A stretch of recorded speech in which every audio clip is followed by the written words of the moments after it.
As the 80s dawned, the future finally arrived, and it wasn't going to be alienated. A shift to the right heralded a new era in Britain, an era in which prosperity and material wealth would be vaunted above all else.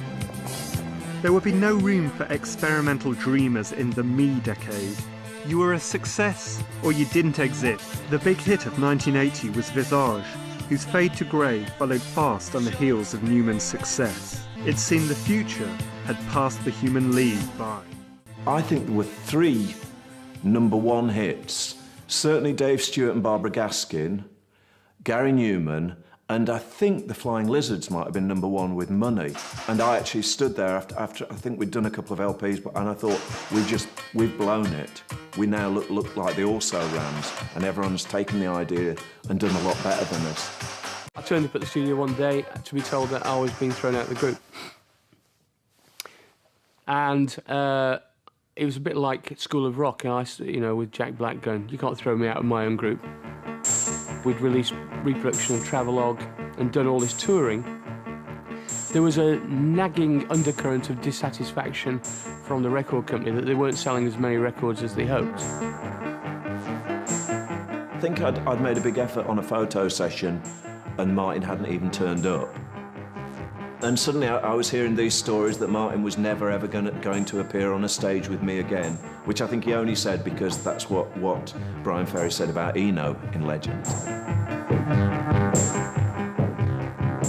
Whilst the Human League were crumbling, something was brewing in the most unlikely of places. Basildon was a new town. Built for the post-war East End overspill, it wasn't one of pop music's more romantic places. But a bunch of kids were going to ditch their guitars and reinvent synth music as pop. When we were growing up, Basildon was a very violent town. We had the highest crime rate for about 5 years on the trot. But I can remember going back to Basildon and going down to the pub with some friends, and I had black nail varnish. Going to the bar and ordering a drink. I'd totally forgotten about it, wasn't even thinking about it. And some guy just said to me, "What the fuck have you got on your fingernails?" Depeche Mode formed in 1980. They had a spot at their local disco. Well, Crocs was a really ordinary disco. Well, there was a crocodile, yeah. It was quite a sorry-looking animal, but it was alive. They had this night once a week where they would play things like the Human League and Soft Cell, and also bands would appear there.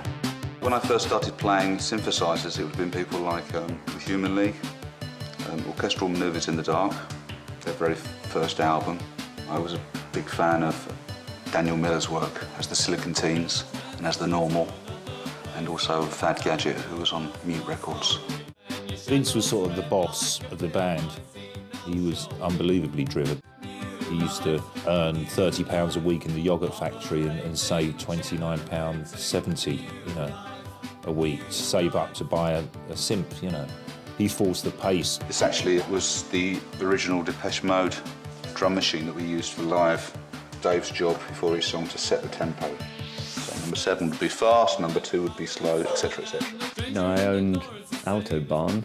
That was what really got us to go out and buy our first synthesizers, the whole, the things that were happening around that time with Kraftwerk and even early Human League stuff. I was really happy that the first time I heard them was when I saw them play live, because they're fantastic live. They started and I thought, wow, this sounds interesting. It's like 4 little mono synths kind of teetering on beer crates. They had a little fan base with them, and the fans weren't watching the band, they were just dancing. Miller first saw Depeche Mode supporting Fad Gadget in East London. He signed them to Mute. None of us knew what we were doing. By the time I met Depeche, we'd just released our first album. Compared to them, I was an experienced industry person. But actually, I knew nothing. They needed a bit of help in the studio. So I think, first of all, I introduced them to some ways of working, using sequencers. They'd never used a sequencer before. Everything was played by hand. This is the legendary ARP 2600. Bought it second-hand in 1979. It was being sold, one of 3 being sold by Elton John's road crew after a world tour. been used extensively on all the Depeche Mode albums I was involved with, especially on the first album where it was really one of only 2 synths that we used. When Depeche Mode, when we were gigging, we'd all carry our synthesizers, and I, for some reason, had to buy the heaviest synthesizer out of all of them, and we didn't have cars or anything, so we'd be on the train. And this really is quite heavy, So I'd have this thing under my arm.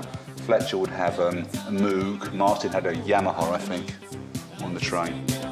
So when we did our first Top of the Pops, we were on the trains with these, with our synthesizers. You got the train to Top of the Pops? Yeah. From Basildon to Fenchurch Street, in the Underground.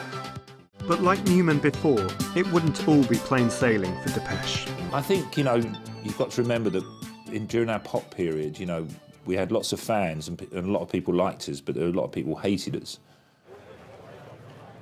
But certainly the 80s was a real old battle royal between us and journalism in general, music journalism. Oh, it was just really, pop. It was, I can understand why people hated what we did, looking back on it now. And it wasn't just the sound, it was every TV that we were asked to do, we did. And it didn't matter how stupid it was. There's something very un-British about electronic music, to start with. They want bands to be like they were in the 60s, really. 4 guys, guitar, bass and drums, pretty lead singer, skinny jeans, conventional kind of thing. And that's really what sells newspapers, I guess. I mean, they'd written Depeche Mode off anyway as a teeny bop band, a one-hit wonder, especially once Vince left, they thought, well, that's over, In November '81, Clark unexpectedly quit. I was and still am a bit of a control freak, so, and with the advent of computers and sequencers, I realised that I could make all of the music myself. I didn't need necessarily other people to play the parts. And I got a real satisfaction out of programming all of the parts myself. Without their chief songwriter, it seemed the game was up for Depeche Mode before they really got going. In the same year, a reversal of fortune had seen a new-look Human League finally get in on the pop action, partly thanks to a lineup change that took them out of the pages of the NME and put them on the front page of Smash Hit. We got Joanne and Susan simply because we were booked to do a European tour, and Martin and myself became unable to be in the same group, and we just thought, well, some nice high vocals, yeah, let's try a girl. Let's be a bit different and try a girl. And from that, the step was that if we were going to take a girl on the road with a load of terrible randy idiots like us, there ought to be 2 of them to look after each other. And Joanne and Susan turned up. I was being sarcastic there, by the way, with sitting there reading books, really. Oki spotted the girls dancing in a futurist nightclub in Sheffield. Our parents thought there's some ulterior motive, something's going on. But then Philip came round and met both sets of parents, and they thought he was a decent enough guy.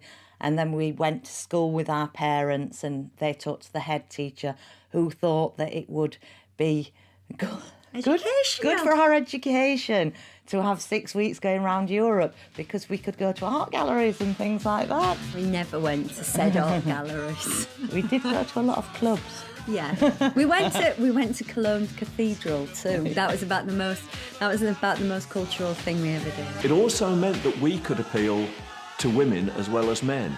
The early Human League was a very male-based group, and really only lads in long coats liked us, and some transvestites. Okay, pop music, let's go. Anyone here like a human being? Released in '81, Dare crystallised the new synth-pop sound. We did something that could only be done at that stage. While we were doing it, they were bringing the machines in that enabled us to do it. For instance, the very first Lindrum, I think, that arrived in England, came into our studio, and we took the drums off Sound of the Crowd and put the Lindrum on. And without that, probably it wouldn't have worked. I mean, I remember when Martin Rushent got the Lindrum, and it was like a child at Christmas getting, you know, the first fire engine or something, and he was jumping up and down, and all the boys were, you know, like, oh, it's a drum, you know, because before that, apparently the drums had been one of the hardest things to do. And now there was this box that was sort of this big, and you could program it, and they were all very excited, and we were a bit like, OK, boys. Now the floodgates were open, the rush to market swept every aspect of British life in the early 80s. Everything was now up for grabs, including pop music. In an attempt to eclipse his ex-bandmates, former Human League member Martin Ware would cash in on the times with a concept album. We were doing the day shifts, they were doing the night shifts in the same studio. They were making Dare, we were making Penthouse and Pavement. I've never been so motivated in my life, believe me. I said, we're going to make it stylish, fantastic. Finally, the shackles are off. We can start using other instruments because it's, you know, the original manifesto is broken. But we're still going to make it predominantly electronic. And so the idea was that suddenly we're not a group. We are ripping open the facade and going, no, this is great music, but it's a business. It really is a business. It doesn't matter, Bob Dylan can sing all he wants. He's busy brown-nosing the A&R man behind the scenes. But ironically, and we were totally anti-Thatcher and always have been, you know, fascist crew thing, etc. It got taken on board by the aspirational yuppie culture in the early 80s as their kind of theme tunes a lot of the time, like Let's All Make a Bomb. They completely missed the point of the song, totally, and it's like, yeah, mate, oh, I remember listening to that, yeah, Braces, it's fantastic, mate, love the ponytails. Not everyone wanted in on booming Britain. Cabaret Voltaire were neither into ponytails nor popularity. Their vision of Britain was concerned with the inner-city riots that erupted across the country in summer '81. People say that the special Ghost Town was the soundtrack to the unrest of that year. But a lot of people, you know, alternatively think that Red Mecca was the sound of that. And, you know, I think I've said in the past, somehow that insurrection on the streets kind of found its way into the music. Heart in the fact that some people were kicking back against the system, albeit in a quite a crude manner, and were prepared to take on the police. You know, we weren't paranoid. This stuff was slowly happening, you know, the rise of surveillance culture, the rise of the, you know, right wing in America, the fundamentalist Christians. In the name of Jesus. And then you got like the revolution in Iran with the Shah being deposed and the general feeling that things are moving to the right.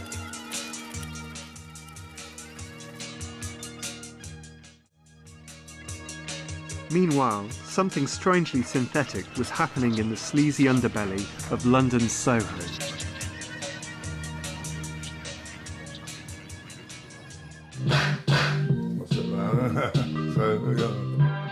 So I was going to lots of Northern Soul clubs, so it was kind of, I was listening to kind of Kraftwerk and Northern Soul, which kind of, you know, where things developed from really in my head.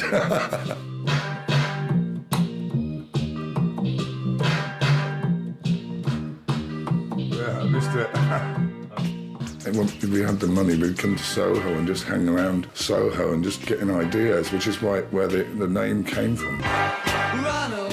Non-stop erotic cabaret. It was the Raymond Review bar back in like 1980 or whatever, and that's where that photograph's from.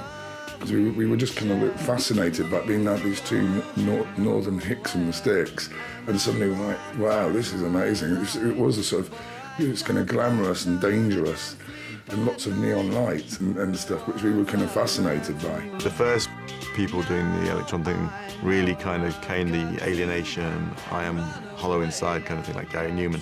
Then you get this sort of second wave where you've got the sort of cold, glistening synth sound, but the singer's actually very, very emotional. Mark Arman's a good example. He's like torridly emotional. It's like there's a passionate, super passionate singer, and then the one other person, usually a guy with the the synthesizer. And I think almost they're kind of using the synth more as like a miniature or condensed orchestra. Like they can get all the sounds they need out of this one box. So really, it's more like electronic soul music. Where Soft Cell led, others would follow. Having left Depeche Mode, Vince Clarke would form his own duo with a rhythm and blues singer, also from Basildon. Vince I met for the first time when I was 11. We both went to the same Saturday morning music school. It was a council-run thing where I believe he was playing violin and I was playing oboe. And even though we'd never spoken at that time, I just recognised him for this, the fact there was three of them, three brothers, with this white blonde hair looking like little family of ducks going across the road, you know. Once I left Depeche, I had some songs which I wanted to demo for the record company, one of them being Only You. Anyway, I got in touch with Alison because I vaguely knew her. I mean, we didn't have plans to form a band or anything. We had no history together. We just went from the demo to the recording studio to making the first record. I wasn't overly interested in technology. I couldn't even afford a record player or a cassette player, so the idea of buying hardware was, you know, there's no point in lusting after things you can't have. It's like me thinking about a miniskirt. It was never going to happen. Listen to the words that you say. Well, Vince Clarke then forms another one of these classic sort of fire and ice groups. You know, the ice is the synth, and then the fire is Alison Moyet. So that's almost like a template for 80s pop. Is, you know, the synthesizer guy, the synthesizer boffin, and then the super passionate singer, usually female or maybe gay male. You know, it's kind of the duo replaces the rock band. You know, it's an affront to rockism, isn't it? That just the look of those bands. You know. But when we first started working in Yazoo, it was like he was effectively suffering from a very recent divorce. It's like these were his childhood mates, Depeche Mode. You know, this was a huge thing for him to go from being a local boy like the rest of us, without a great deal of hope, without many prospects, you know, without any qualifications. The last thing I'd heard about him is he was driving vans for R. Whites, crashing them and leaving them on the street side. Yazoo signed to Mute Records in 1982, and to his surprise, Daniel Miller found himself with another wildly successful pop act. There was nothing right about it. It was quite soulful music with a very cold electronic beat. She didn't fit the typecast female pop star image at all. You know, and it's become a cliche now, but at that time, the quiet second bloke on synth wasn't a cliche. In the 18 months that we existed, myself and Alison never got to know each other. We never went out to a pub to have a drink or, you know, did any of that stuff, any socialising. It was just in the studio working. To actually come across somebody who was unfathomable, who you could not penetrate, and at the same time had, regardless of what he says, a burning ambition. You know, he was an ambitious boy, and what was amazing about it is he actually achieved his ambitions, which, again, like I say, coming from where I came from, you didn't see that very often, and I wanted to penetrate him. Not biblically, obviously, but... I just wanted to be in the studio so much. I just, you know, I would have been in there 24 hours a day. You know, it was like being in a sweet shop. Synth pop was becoming increasingly popular and increasingly grand.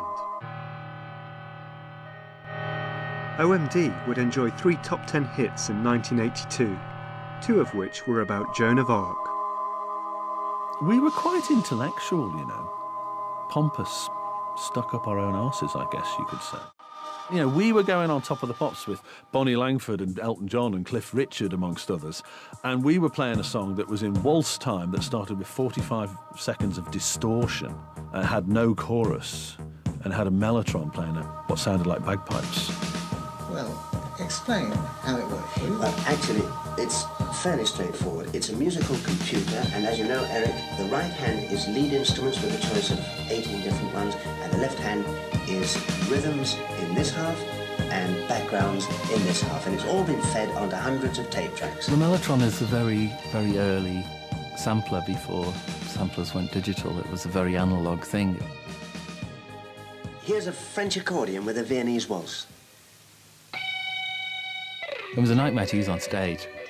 We were playing in this tiny town in the middle of France, and the mellotron was completely out of tune because all the town were drawing the power down so much, cooking. The motor wouldn't spin fast enough. Thank you. Well, David isn't a musician, as you know, but I have a professional pianist here who can really show you what the mellotron can do. The number of people who thought that the equipment wrote the song for you. Well, anybody could do it with the same equipment that you've got. Fuck off. It's all played by hand. Believe me, if there was a button on a synth or a drum machine that said hit single, I would have pressed it as often as anybody else would have. But there isn't.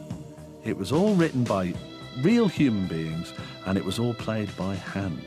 To the point where Paul and I thought we were going to get arthritis in our fingers from playing bass lines like that for hours on end. Between 1981 and 1983, synth pop reigned supreme. Our charts were chock full of duos and groups who set aside changing the world in favour of making it with a synth on top of the pops. You've got to remember that it was the first time ever that someone could sit and make a record on their own.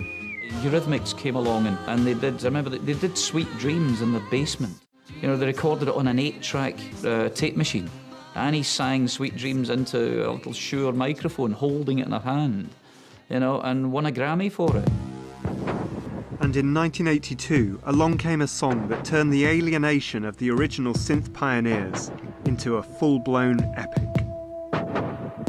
Our Talks would score like one of the biggest synth pop hits ever, called Vienna, which has that, you know, total fetishism of Middle Europe. You know, Vienna, it's the Habsburg Empire, it's, you know, the romance of Central Europe. The movies we were watching and the music we were listening to at the time, all coming out of Europe, and the history that Europe had, you know, Vienna being this beautifully romantic, you know, city, this beautiful place. And you put all that together, and you've got this fantastic image. You've got this wonderful... I'd never been to Vienna when we wrote the song. You know, I didn't know anything about Vienna.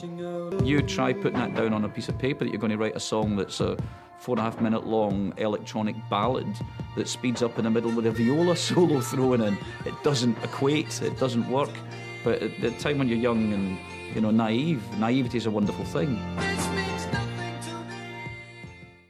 Not to be outdone by their English synth-pop derivatives, Kraftwerk would return in 1982 to score their only #1 single success, cashing in with a song that they'd originally recorded in 1978.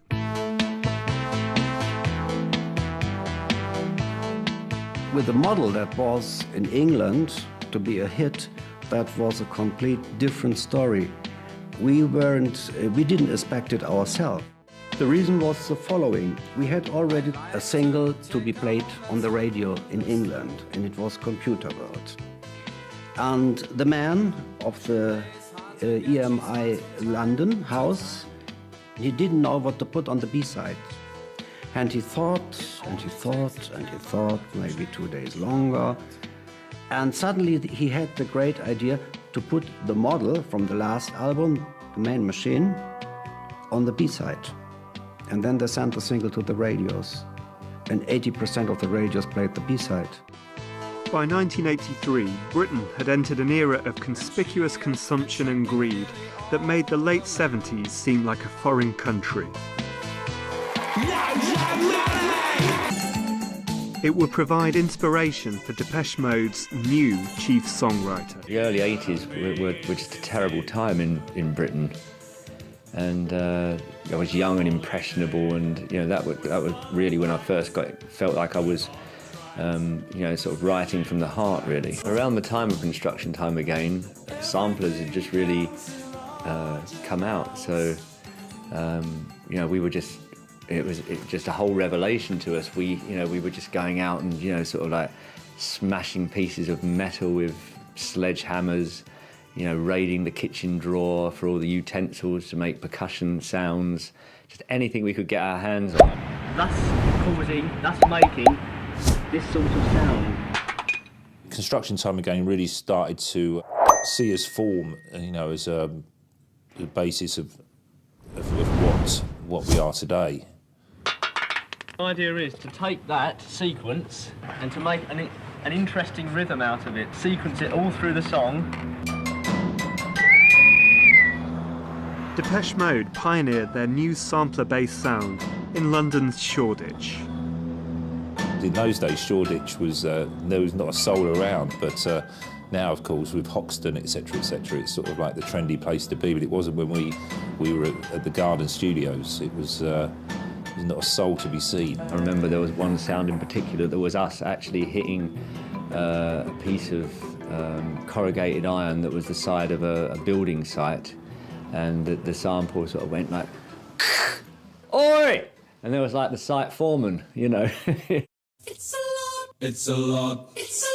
It's a lot. It's a lot. It's a lot. We seemed in the 80s really to be doing a one-band crusade for electronic music, you know, against the music press that was overwhelmingly rock-based. We would often do interviews with journalists, and we'd have a big arguments because they just didn't consider electronic music to be real music. You know, we got accused of at certain times of being like a very subversive pop band, and I do think that we did get away with, you know, some stuff that was, you know, probably risque for the radio just because we used it in a pop context. In our early career, I mean, there are things like, you know, Master and Servant and stuff. Some of the reviews, they were unbelievably vicious. I mean, you just couldn't, you know, real hatred for the band. Real hatred. I don't know why. It wasn't British, really. A journalist once said that, you know, the music will appeal to alienated youth everywhere and Germans.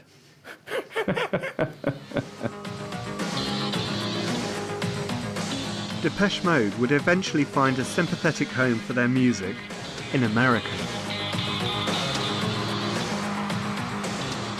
For a lot of Americans, England just means gay. It's just like, you know, they think it's like a conflation of Oscar Wilde and various ideas about British boarding school. For people who feel different or misfits in America, England does actually seem like this utopia. They imagine everyone in England walks around wearing eyeliner and plays synthesizers, you know.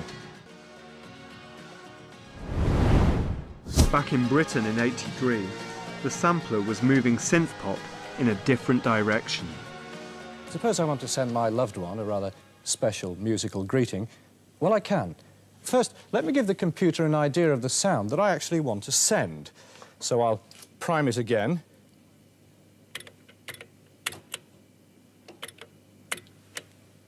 And now I'll speak into the mic. Hello! And we have to wait a couple of seconds now for the sound wave to come up. There it is. Hello. Hello. Hello. Hello. Hello. Hello. Hello, dear. When we arrived in it, the emulator had just been invented. And it was completely riveting because it had James Brown going, please, you know, and you could play it up and down the keyboard. Had a string quartet or an orchestra. It had the famous Beethoven romp, romp. So the first record we made, West End Girls, every single sound was actually a sample played on the same keyboard, which looked just like a little Bontempi chord organ. The idea was to take real life and put it against beautiful or danceable or both music. Because we were the last of the thing that started with a Human League, and we were probably the first of the thing where pop music was related to dance music. The Pet Shop Boys gave us a glimpse of what the future held for British electronic music. But the band that would truly spearhead the shift from synth pop to dance music had evolved out of the ashes of Joy Division, whilst in America, New Order would have a synthetic epiphany. Kind of at the period where Ina died and we were recording in New York. We spent a lot of time in New York, and I was going to nightclubs after the studio every night. I remember sitting there on these kind of steps in a club and thinking, wouldn't it be great if one day our music was played in a place like this? That sort of planted a seed in my head, really, that got me interested in more in synthesizers. You know, if you play an encore or something, we were, you know, punks, and it's like, you're just falling into the trap, you know. It's a phony thing doing an encore, everyone expects it, you know, and well, let's get these machines to do a track and we'll just go on. If we do an encore, press a button and then they'll go off, you know. That was the idea. And when Blue Monday came out, a lot of people didn't like it, you know, like, it doesn't sound like New Order, you know, what are you doing? You know, it doesn't sound like you're supposed to sound, and a lot of people are like, don't like that, and then it just took off. I guess people went on holidays, they would hear it in nightclubs in Spain and Greece and stuff, and then it'd come back, when it came back, we'd buy it, and it'd be a big hit over and over again, you know. Blue Monday's inscrutable club cool would help it become the biggest selling 12-inch of all time. Originally released in 1983, it heralded the future for British electronica, a new age of dance music, unconcerned with pop charts and commercial appeal, would gain a massive following that thrives to this day. It was all a bit, we felt we'd achieved it. We thought we'd proved our point, and it just looked like we didn't have anything left to prove. A generation of post-punk musicians had taken the synth from the fringes of experimentation to the centre of the pop stage, out of the 70s and into the 80s. At the time, it was just really, really exciting, and it was exciting to be a part of a musical movement that had never been done before, that was completely different. It wasn't a rehash of anything. Those early electronic records, I mean, they'd never been done before, so it was a fine time. We were trying to do something new. That's specifically why we chose electronics and embraced every new piece of equipment we could get our hands on or afford. We wanted to sweep away all of the old rock cliches and the stereotypes and the lead guitar solos and long hair and everything. And then what happens towards the end of the 80s and even worse in the mid-90s, everybody decides that guitars are back in, synthesizers are somehow old-fashioned, and you get Oasis. Horror.